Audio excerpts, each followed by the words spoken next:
Hello and welcome to the Claret and Blue Inside Bodymoor preview show for Everton versus Aston Villa this Sunday. I'm your host, Dan Rolinson, littered with internet connection problems, joined by John Townley, who is crisp and clear and going to be doing a lot of the talking this afternoon. John, how are you? Doing well, thanks, mate. Looking forward to Everton this weekend. Good chance for Villa to go joint top. Looking forward to the weekend. Birthday weekend as well for myself, Dan. So that's Is it? Oh, I should know a subplot for me. A birthday 3 points for John Townley is something we all absolutely love to see. No doubt Unai Emery is working towards that goal this weekend in his preparation. John, you went to see Unai Emery this afternoon. Did he wish you a happy birthday in advance? No. Oh, no, he certainly didn't. Unai's fine. He's probably refreshed after a little break. I say a little break. They had a week off, didn't they? And then they've got a break coming up again. So this January period is quite they've gone and played a lot of games in the last 4 months or something, the first 4 months of the season. And there's going to be a lot of games to play. Hopefully, if they go far in Europe from, February, March onwards that time. I was actually looking at the fixture list earlier with a couple of the reporters at Bodymoor Heath earlier today, and we were looking at it and thinking, like, wow, I think from the quarterfinal to the semi-final of the European ties, there's like 1 week separating those games. Which just shows how hectic it's going to get if Villa are doing well, which is what we want. We want the games, but the rest period that we're going to get this month and after the Everton game, going into Chelsea away on the Friday night in a couple of weeks, that will be needed. Yeah, absolutely. I will apologise for those that are watching this. My connection is not good. And the Everton preview that I've recorded earlier today, I think the internet in my area must be down because the connection in that wasn't great. The audio should be good, so this is maybe one that you can listen to rather than physically watch. John, just the rest of the presser as an overall, any kind of like standout lines for you this afternoon? Yes, I think the main topic of conversation, and we might speak about it later as well, is the kind of FFP situations kind of bubbling around at the moment with different clubs. And I say we'll speak about that later, but the kind of the alternative to that, I suppose, is the best line would probably be Unai talking about transfers. At the moment, it's a 1 in, 1 out policy at Villa. So he revealed that, we knew it already. We've already reported that Bertrand Traore and Callum Chambers will both be allowed to leave the club this month. But only then will Villa be able to actually bring in players, not necessarily because they're kind of, strapped of cash or whatever. It's not that, and they're not too close to FFP. That's not the issue. I think it's mainly the, different squad rules you've got in the Premier League as well, and different things like that. So it's 1 in, 1 out. I don't know if it will be Callum Chambers leaves and Villa bring in another centre back. I don't know. If anything, I'd probably doubt that. It would just be another slot in the squad elsewhere. And Traore as well. Obviously, his AFCON, his contract's running up soon. I wouldn't be surprised to see either of them leave. But will Villa get a decent fee for either? I highly doubt it. If they just need to get off the wage book. Really, that's the key at this point. And Emery also said that there'd be maybe potentially a couple of others that could leave, but that's based on different things. Obviously, John Duran is a player whose future is uncertain, I suppose, this month. But at the same time, Emery spoke about him, and he mentioned that, or he almost inferred that he wants him to stay and that he's happy for him to, he's got no issue if he remains as the club's second striker. I don't think Villa are kind of actively looking to replace Duran. I think it's if an opportunity comes up to recruit a player who can play back up to Watkins that's more experienced or is of better quality than Duran right now, then maybe they'll pursue that. But at the moment, Unai is happy with Duran. He said that he's kind of taking experiences playing under him. He's important because he's the second striker in the squad, and obviously Villa have got a lot of games, as I mentioned earlier. So those are the key lines, I suppose, other than injuries as well. Yeah, let's go on to injuries straight away. Nice little segue from you. Pau Torres and Youri Tielemans both back in training this week. Pau Torres in particular, that's huge news, isn't it, for Villa? Vastly important. Yeah, massively important. And I always look at the training pictures before the game, before the presser during the week, and for whatever reason they always seem to omit the players who could be back in training. I presume they do that for a reason, but Emery's only going to say it anyway in his press conference. And luckily Torres has been back in training. Youri Tielemans as well. That was good to see. I was going to speak to Emery about Tielemans in our kind of embargoed section to kind of get more of an answer of why he's not playing in terms of his injury. Has there been a setback? When does he expect him to be back? But kind of killed my question because he said in the broadcast element, which is the part at the start, he was fit to play pretty much, and that he will probably be in the squad. So Tielemans and Torres both big boosts for Villa, and we can't forget Tielemans was one of our best players up until he got injured. Played very well against City and Arsenal. We definitely missed him in games against Sheffield United, Burnley. Those teams who have been kind of respecting us, I suppose, playing that low block. Tielemans is the player that you want on the pitch to try and unlock and pick holes in their defence. Brentford as well. So big boost on both. Torres in particular, because he's a player that will start if he's fit. Hopefully he's fully fit to do so, and Emery kind of gave no indication that he's going to face like a fitness test or anything like that, which he has done previously. So I'd expect him to be starting. Another injury one very quickly. Luca Dean back running after his hamstring strain, but not enough to be in the squad this week. Yeah, really good progress from Luca Dean, to be fair. He comes quickly, doesn't he? He's done that a couple of times. He's been out injured and comes back quicker than you expect. Yeah, it'd be good if he didn't get injured in the first place, but it was a hamstring problem, wasn't it? So I think we were expecting it to be at least a month, and Emery said it would be very specific. He said about 25, 26 days a couple of weeks ago. So yeah, maybe that is kind of a literal he will return on this date, and obviously if that's the case, he needs to be jogging about now. So good to see him back, not in full training, but maybe next week, full training. Obviously the players are going to have a break and whatnot, and that will be good for rest and recuperation. So touch wood, nothing happens in the Everton game in terms of injuries. But you're thinking, well, from Newcastle onwards, hopefully Villa have a fully fit squad in terms of not just players come back, but they're ready and raring to go. They're re-energised, and everyone's playing with the kind of the full capacity again. So that'll be good. Robin Olsen as well is also back as a kind of side note. Obviously, Martinez will be playing if he's fit, and Emery didn't mention anything about Martinez, so I presume he is. But yeah, Olsen's back as the number 2.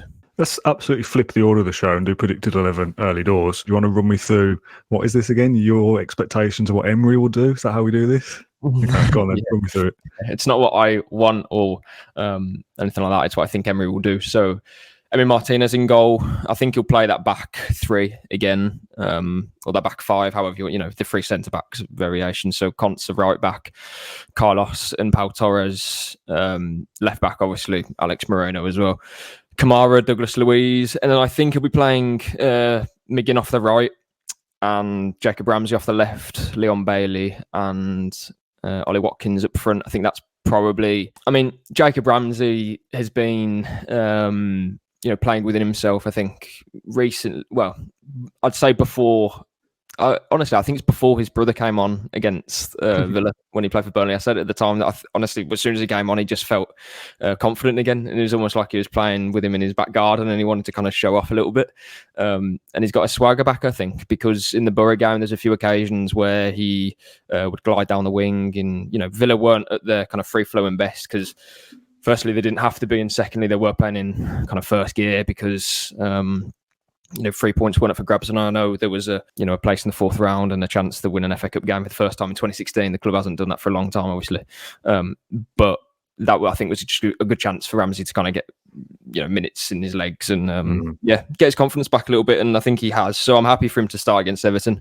Obviously, alternatively, he can play Diaby and swap McGinn over and have Bailey and Diaby on the right. That sort of pattern of play, but yeah, that's my 11. I think that's probably the strongest thing we could do right now. Obviously, Tielemans coming back, Diaby on the bench if that's the case. Duran, he usually causes a bit of chaos off the bench as well if needed. So all of a sudden, Villa look pretty strong. Obviously, Zaniolo too. So yeah, a lot of depth there. Just on Jacob Ramsey specifically, obviously injured in the summer, comes back against Brighton, scores a goal, gets injured again and disappears. Has made appearances over the last 7 or 8 games. I think he started the last 4. This is kind of Jacob Ramsey's pre-season, isn't it? As he goes, like he's going to take some warming up to be out injured and just be thrown back into it. I'm not expecting him to be the player that we know he can be. And Villa playing as a better team, I'll expect to see a better Jacob Ramsey as time goes on. But, this is effectively his July, isn't it? This is the latter stages of a pre-season now, and hopefully he kicks on in the next 3 or 4 weeks. Yeah, precisely. And obviously he came back and it was looking good, but I think probably mentally coming back from a kind of a recurrence of that same injury, coming back from that, you're thinking on every tackle, I don't want to do it for a third. Sorry, I swore then. You don't want to do it for a third time because then that derails him again for another 10 weeks. So there was a moment actually in the Middlesbrough game, I think, when I forgot which midfielder fouled Ramsey, but it was in the first few minutes of the game, I think, and his studs went over his foot. And I don't know if that was the same foot. I can't quite remember now, obviously. But I thought, oh, okay, well, he's had that knock now, and maybe sometimes you need that as a mental thing of, oh, okay, so my foot isn't broken again. So I'm okay this time. Yes, exactly. I think I don't know. A long time ago now, I read a kind of a psychology thing about like injuries and whatnot, and there was someone who said after they broke their leg, they didn't want to go into tackles, but then they had one like clattering tackle or something. And I know it sounds a bit vague, but after that, they knew that their leg was strong enough to cope with those things. Yeah. So mentally, you're over it. Then sometimes it needs that, and I'm not saying it was a particularly brutal challenge, but it was very similar to the one that I think it was Conte Sal, the Portuguese player in the England tournament, the youth tournament, back in the summer. It was very similar.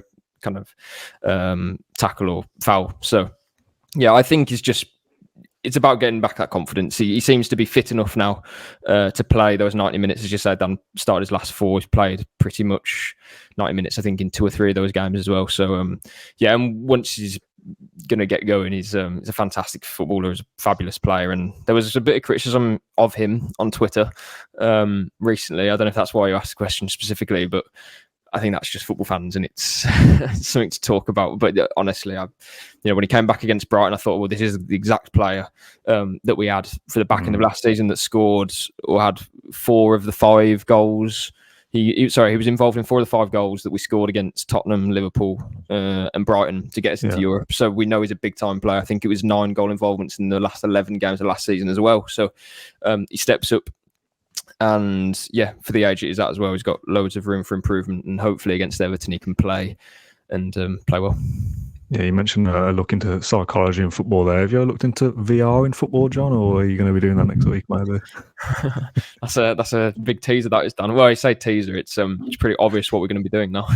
Let's go with the opposition view now. I spoke to Joe Thomas, who comes onto the podcast for the second time this season. Obviously, he did the Everton preview back in August, and he chatted with me earlier today, dodgy Wi-Fi and all, to preview the game from an Everton perspective. Well, I went back to the last time you were on at the start of the season, obviously when we last played. There's a lot of comments like, oh, this Everton guy's great. The Everton opposition section's really good. So by your own high standards, you've got a lot to live up to this afternoon. The first question I'm going to throw towards you is just what have you made of Everton's season so far? We're obviously past the halfway stage now. What's your overall thoughts on what you've seen? Yeah, good season, really good season. When you look at things properly, obviously the points deduction that matters off the pitch are of a real concern, and is something that's going to continue to affect Everton for the rest of this season. The reality is that we enter 2024, Everton are 1 point clear of the relegation zone, ahead of a very difficult fixture this weekend, obviously with Aston Villa and with Burnley and Luton playing each other. Now, there isn't really a way that you can look at that and go, Everton aren't at this present moment in time in a relegation battle. But we do know the much wider perspective, and there are some legs to it. Obviously, Everton, by rights of what the players have been doing on the pitch, should have another 10 points at this stage. They should be safely in mid-table. They should be 11 points from safety. This should be a January transfer window where there's no real pressure on them to do any business now. Perhaps get rid of a few fringe players, save a little bit of money on wages, get a few transfer fees for players that are about to enter the last 12 months of their contract in the summer, and really just start planning towards the end of this season, where this summer is the big opportunity for Everton to completely reshape their squad. A lot of the more onerous contracts are remain and go, and the people that are in charge now can shape a Frankenstein squad that's been built by so many different managers and directors of football, and it's the overhang of the spending that led to the 10-point deduction in the first place, which is being challenged, and I hope that Everton will get a few points at least back from that. But yeah, if you were to look at the table, it look a lot worse than it is. It was a difficult start to the season, and the lowest point of the season, certainly up until Wolves just before the new year, was that 4-0 defeat at Villa Park, when you absolutely played Everton off the park. There's only one team in, and I think, if anything, by the time you got to 2-0 up, I think you took the foot off the gas. I think Everton were in such a difficult position at that moment in time that they couldn't even they couldn't even go into damage limitation mode without self-destruction. And some of those, the third and the fourth goals were just really, really poor. Fast forward to now, and it's just phenomenal the change that we've seen. For Everton, have still got a really small squad. Dyche doesn't like to make changes, doesn't like to rotate anyway. but there's probably got about 13, 14 players that he can trust. A lot of those are players that have been in the relegation battles of recent seasons. Yet what they managed to do through October, November, the beginning of December was far beyond, I think, the hopes and dreams of pretty much anybody who's associated with Everton Football Club. The run of fixtures, particularly the away game. Everton lost at Spurs on December the 23rd. That was the first time they've lost outside Merseyside since that trip to Villa Park, which is just absolutely astonishing. So Dyche has overhauled the away form. He's put together a coherent team that has one set way of playing, and when it does that, it can do so effectively. He's taken Everton to a position where by rights they should be mid-table, and that just far exceeds anybody's expectations. So really, actually, I start off by saying it's been a good season. It's probably been as good a season as it could realistically have been. And if you'd have offered anybody this after that hammering at Villa Park, everybody would have beat your hand off for it.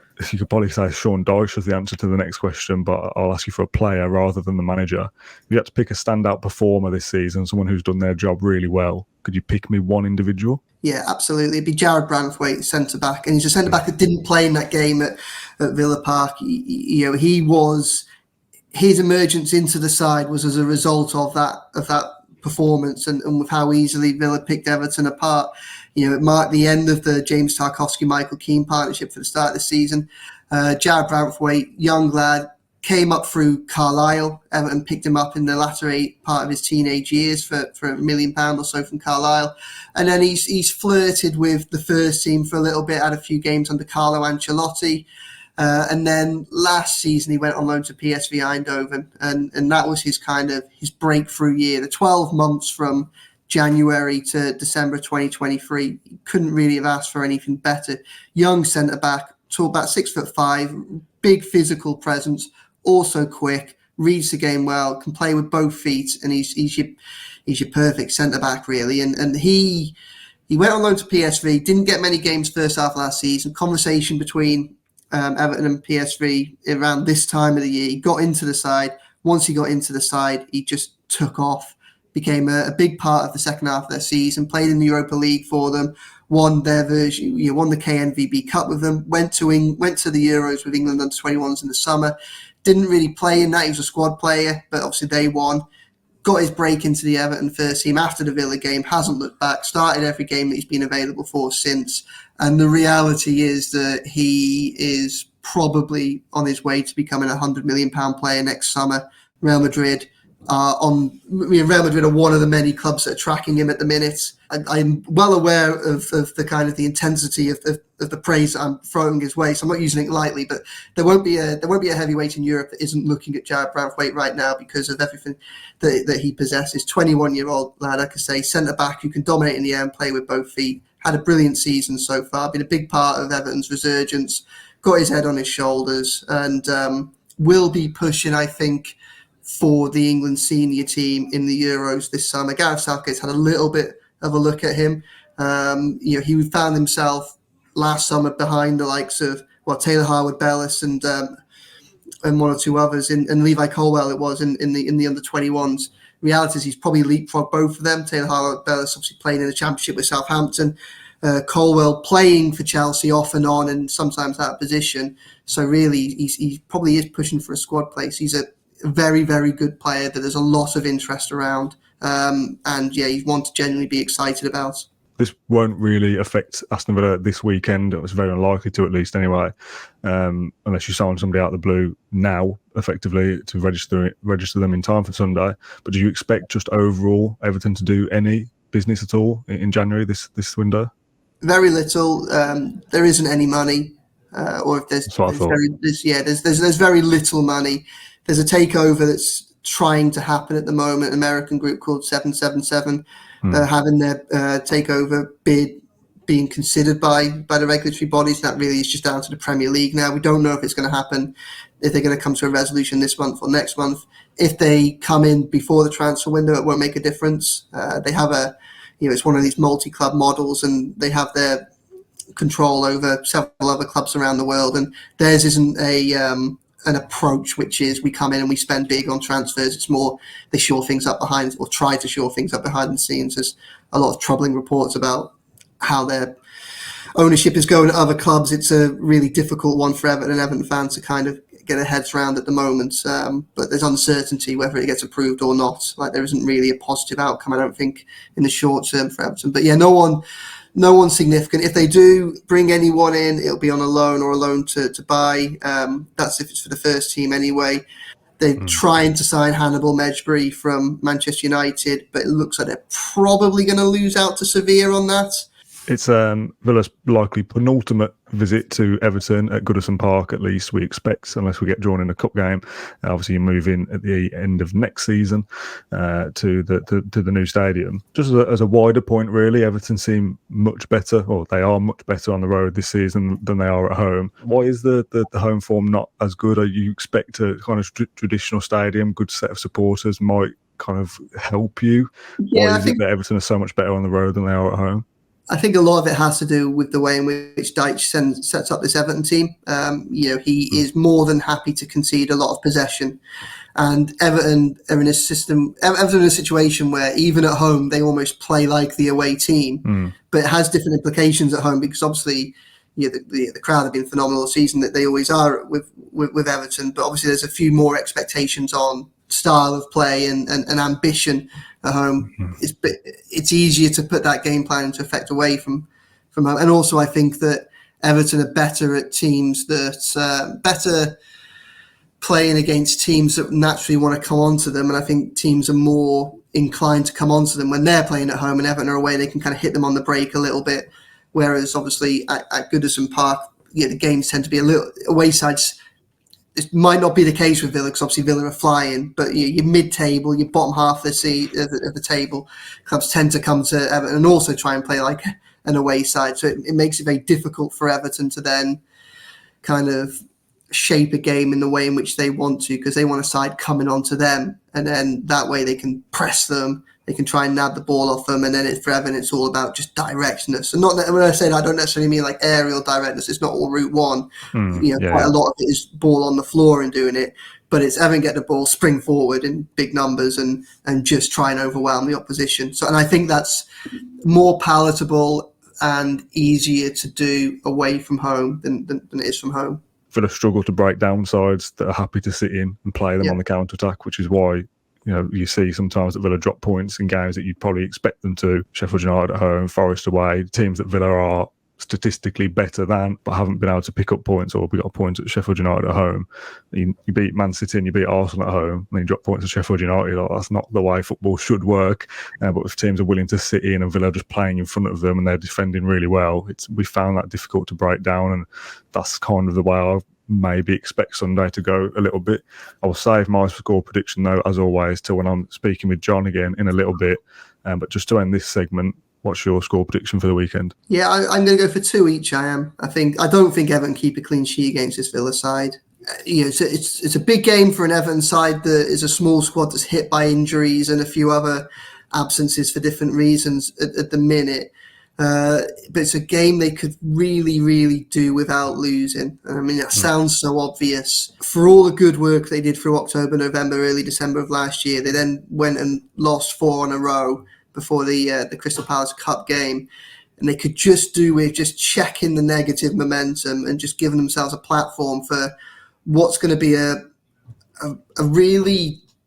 potentially tricky month for Everton, where because of the points deduction, because of some of the injuries they've picked up, because the Africa Cup of Nations, which Idrissa Gueye, one of their starting players, is out at, because they then play Fulham away, who are just Everton's kryptonite at the minute, and then Spurs and City, things could look worse before they get better for Everton, I think, and they could really, really do with making sure that they get something from Sunday's game, and I think they will. I think they're a good side, that they hold a lot of attacking threat when they're on it, and I think there'll be goals. Thank you very much, Joe, for joining me. Your brace ball is in the post, the first opposition to come and do 2 previews for us. We appreciate it greatly, and I wish you all the best of luck on Sunday. Let's go away from match day now, then the part of the show where we talk about something that isn't related to the upcoming game. I'm going to go back to Naomi Presser slightly in a roundabout way, because he talked about FFP, and that's what we're going to do as well. John, just give me a brief kind of overview of the club's situation, if you like. Emery was asked about FFP, and I think it's a big talking point at the moment because of the Newcastle chief, one of the directors, something Earls, is Darren Earls or something? Maybe I've got that wrong. He mentioned that they're probably going to have to sell one of their star assets to kind of fund their window going forward. And I think for some people that came as a shock because they've had Champions League revenue, etc. The key point that can get lost sometimes is that to improve your team, obviously that's not just kind of selling a player to bring one in. It can be selling a player for £100 million and buying two for 50, and that can dramatically improve your squad.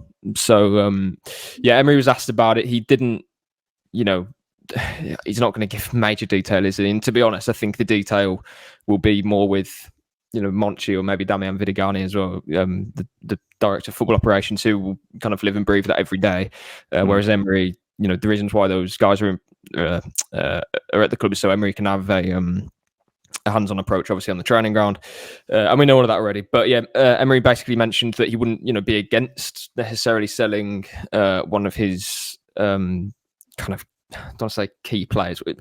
Basically, he mentioned that if a big offer came in for one of his players, of course, the club would have to look at it, kind of not just at face value of this is a lot of money and we can't hold a player to ransom, but also, the FFP stuff is important. And as we know, Monchi had the decision of selling one of our major players for big money in the summer, or it was selling off Cameron Archer, Aaron Ramsey, Jaden Philogene, 40 million, I think it was, give or take.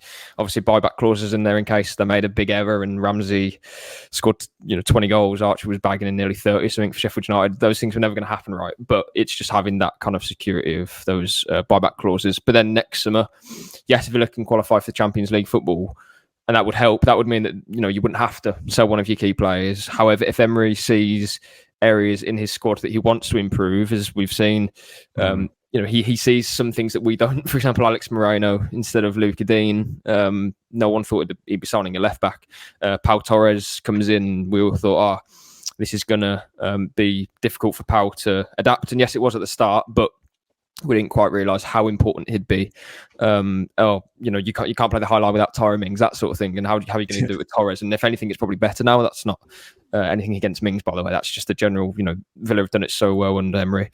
So there's different things that he'll be spotting. And I don't know, any player that leaves in the summer, say for big money, that would then be reinvested into buying two players for 50 million, as I said earlier, rather than keeping a hold of one £100 million player. Again, there's no reason why that would definitely happen, but it's just interesting. And you look at Newcastle probably going to have to sell one of their key players, and I presume that would be like Bruno Guimaraes. Then you're looking at, well, if that's the same case for Luiz, who's going to bid for either player, because I don't think two Brazilian midfielders in the Premier League both go for £100 million in the same window, because there's only so many teams that can afford that. That's part of the problem, isn't it? The FFP it's a strange conversation, because it's, in my eyes, it's in place to protect the traditionally big clubs, to stay big clubs. If you've got to sell one of your prized assets, Isaac, Guimaraes, Joelinton for Villa, Luiz, Kamara, Ollie Watkins, whoever it is, you're talking 80, 90, 100 million. There's only so many clubs that can afford to buy that. So if you want to be competing in Europe with those big boys, you're not only weakening yourself, potentially, if you don't recruit very well, but you're strengthening one of those directly as well. So the whole system is flawed, I think. The thing that makes Champions League qualification so important, and this isn't, we've seen with Newcastle, a fast track that, you can do what you want now because you're in the top four. They spent a lot of money, though. The thing that's helped Villa is they sold Grealish, Archer, Aaron Ramsey, Chukwuemeka, who are all academy products, and that's pure profit, much more so than Newcastle have done. So that's already a big plus in their camp. For Villa specifically, though, qualifying for the Champions League, and again, I'm not a financial expert by any means, but I would perceive it as, if Villa get in the Champions League and secure a certain amount of revenue, maybe they can sell a Luca Dean for 10 million and a Dendoncker for 7 million and make up the funds that way. If they don't qualify for the Champions League, maybe it is an Ezri Konsa for 70 million, and that's it. So you do one big sale rather than 4 or 5 smaller ones. As you said, if Douglas Luiz goes for 100 and Emery invests 70 of that into 3 players that make us a better team, I fully trust no one more than Unai Emery to do that job. I don't like seeing any players sold. I'm not going to endorse that by any means. But, John, if I had to ask you, which of our players could we sell? if an offer comes in of 90 million, 100 million for somebody, who can we kind of get away with selling? How do I avoid answering this question? So my answer to that would be, well, firstly, as we said just then, there's a handful of clubs that can actually afford that level of transfer fee for any player, and then you've got to narrow down, well, what would they want? For example, you look kind of start back to front. Emi Martinez is the first big transfer fee that Villa could get if they want, and I don't want to sell him, Emi Martinez. Let me make that clear. But there has to be a market for Emi Martinez for us to sell him in the first place. Is the one? Possibly, I don't know, because I haven't thought about it. Douglas Luiz, is there a market for Luiz? Probably, but again, you're looking at for me, Luiz is a better player than Bruno Guimaraes, but one of them would be more expensive than the other. Would that club go for one? And do you know what I mean? So there's a lot of context needed. I think if I just said one player, then well, maybe a different club wouldn't want to buy them for that money. I don't know how to quite explain that, but the thing I'd say though on that would be, I don't want to kind of beat the Champions League bush again. I don't want to beat the Champions League drum again and make this about a kind of an FA Cup versus Champions League scenario. And I mean, I am, to be fair, so I'll crack on. But Villa and Newcastle, I think we did a video similar to this a while ago and had a bit of a rant. And I'm not educating anyone. People are much more educated on me about this sort of stuff. I know that for a fact. But my point is that we are so far away in terms of revenue from the big six. And when we say big six, we don't mean traditional or anything like that. It's just revenue. The revenue big six, they're a million miles ahead of Villa at the moment. We've been in the Premier League for a few years now, and yes, we were always one before, but we got relegated at the wrong time, and we missed out on a lot. We really did. And those clubs gained a lot. Tottenham have moved into arguably the best stadium in in terms of how it looks and what you can do with it in the world. They're in London, stuff like that. West Ham as well. It's not the best stadium, of course, but they're in London. They're in a good catchment. That stuff. They're not in the big six. But my point is that Villa have to make up for lost time, and they have to do that by getting in revenue somehow. Like we're seeing different things like the Ataros deal, that partnership that was announced about a month or two ago now. Adidas obviously is big for us. All those things, and this is why Chris Heck has a massive job as well. Fans will pick out things like the crest and different bits, and they're right to do so because it's their football club. But there'll be a lot of stuff as well that he is doing behind the scenes with Sawiris, with Edens, because they know what a challenge it's going to be financially to take Villa to the next level, because it's a massive step. It's a step that you just can't do inside a year or two. It's a gradual thing, and that's why Villa need to be competing for Champions League football and playing in it and getting that revenue for years and years. It's not just we qualify for this year and we're sound and we can spend 200 million and we'll always be safe. It's not that. There's a lot of risk for us. Whereas for Chelsea, for example, they can spend £1 billion and they can not really worry about FFP too much yet anyway. They will have to later down the line if they don't get Champions League in the next 3, 4, 5 years, something like that. But for Villa, they're always going to have to kind of sell off, then buy new players. It's relentless for Villa is probably the word I would use. If you get in there, you've got to keep getting in there for several amount of years. Newcastle aren't, well, I don't believe anyway, Newcastle will be in the Champions League next season. To getting it once and then not being it again and then maybe in it and then maybe not is not how it needs to be done. You've got to be in there every year, year after year, trying to keep hold of your best players. Maybe you do sign, again, in theory, Douglas Luiz for 15 and sell him for 100 3 or 4 years later. That is the model, I guess. I don't want to get too bogged down in this because I can already envisage the comments of like, oh, you're trying to sell our players. And it's realism. But it is, yeah. It's a thing that if Villa, again, while we keep banging on about the Champions League, if you don't do that consistently over the course of a few years, these conversations have to happen. Villa will have to sell players to keep progressing. We're in kind of the most capable hands this club has been in for a long time. Yeah. If we have to sell, our top players, okay, so be it. So as I say, as you mentioned, Dan, the recruitment team that we've got at the moment and the Emery's, he knows exactly what he wants and what is going to benefit the club. I trust them to make use of that money. And do you know what I mean? The Grealish thing was different because firstly, he was Jack Grealish and he was Boyhood fan and he was, local, etc., etc. But it was also, we weren't particularly great, and we were like almost mid-table, but the thought of losing Grealish was like, oh, crap, what's going to happen next? But now if we were to sell one of our best players, like, don't get me wrong, if we sold Emi Martinez, for example, I think that would be difficult because we've got to really make sure that's the right goalkeeper that we purchase. But if he was maybe an outfielder, I don't want to name names, but if it was a player, then I'm just confident Emery would be able to plug whatever hole that is, because as I said, in the last year, how long's he been in now? 13 months, is it? 14 months, like yeah. We've seen him make changes that I just weren't expecting. Like, as I say, the back three thing, the Pau Torres signing, when you got Alex Moreno playing as a winger when he's a fullback. It's just, there's a lot going on. And that's why I'm not going to lose sleep if we had to sell one of our star assets, because especially now we know how much that will, or we know how important it could be to where Villa are trying to go in the next 5 to 10 years. Yeah. That's the reality of it. And it is annoying because those top 6 clubs, those big 6 clubs, kind of get away with it. As we said, we're not financial experts. I think we've had enough chat about money and FFP and selling players. And if people don't like that conversation, I understand it, but it's going to happen at some point. It's going to rear its ugly head once again. A player will leave Aston Villa at some point for big money, and we'll have to recruit to replace them. That's football. Let's move on then to the final part of the show. Predictions for Sunday. Just to recap actually where we are for all the predictions we did in the first half of the season in 2023. I have 20 points. You have 16 points. So I'm in the lead, only by a little bit. Just a reminder, if you predict Villa to win and they win, you get 1 point. If you predict Villa to win 2-0 and they win 2-0, you get 3 points for the correct score. So John, what are you going with this Sunday? Go with the 2-1 Villa win. Oh, okay, that's what I was going to go with, so I'll change it. 2-1 for John. Do you want to go with the goal scorers, or don't get any bonus points for that? Jesus. Watkins double.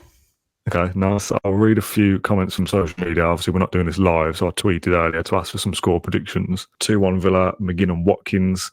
A tight 2-1 with Zaniolo and Bailey. 3-1 Villa, Diaby masterclass. It doesn't start this weekend, according to John Townley.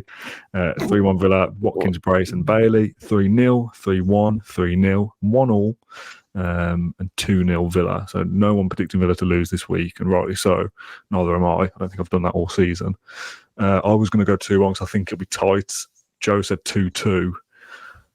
I'll go 1-0 Villa, which I don't fully see happening, but just to be different. 1-0 Villa for me, clean sheet. Yeah, fair enough. I was just going to say there was a comment that Emery said in the press conference that kind of summed up where I think Villa's away performances and their kind of form is at. I think they've won 2 out of 6 away from home now, Villa, in their last 6, obviously, league games. And he said something along the lines of, it wouldn't be a surprise if we won, but then it also wouldn't be... if I said this, it would sound stupid. How am I going to do this now? He said, basically, he said people wouldn't be surprised if Villa won the game, but then if Everton won, it wouldn't be surprised either. It was much better than that, but it was along those lines. Yeah, a good discussion there on Villa's returning players, FFP, and if the Villa play well, they might win. If they don't play well, they might lose. And if they both play okay, it could be a draw, John. Who knows? This is just struck me. John, hopefully my Wi-Fi has been holding up okay. I think the audio at least has been okay. Visuals maybe a little bit blurry at times. Who knows? We'll find out when I'm editing this later. John, can you do the honours and do the outro for me to save me talking any further? Thanks for watching, everyone, and make sure you subscribe to Claret and Blue. We'll be back for a post-match show, I think, on Sunday night with Dan and... Don't know yet. Great. But make sure to tune in, and please leave a like rating and leave us a review on Apple. Yeah, good. Apple iTunes. And yeah, up the Villa. Lovely stuff. Cheers, John. Thanks, everyone. We'll see you soon.